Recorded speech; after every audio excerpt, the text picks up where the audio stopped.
এবার যদি আপনাকে জিজ্ঞেস করা হয় যে সবচেয়ে বিষাক্ত বিষ কোনটা, তাহলে আপনি কি বলবেন?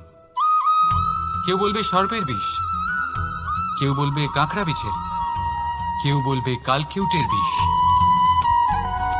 কিন্তু না, এই সমস্ত রকম বিষ সেই বিষের সামনে টিকতে পারবে না যাকে আমরা বলে থাকি কানের মধ্যে ঢালা বিষ।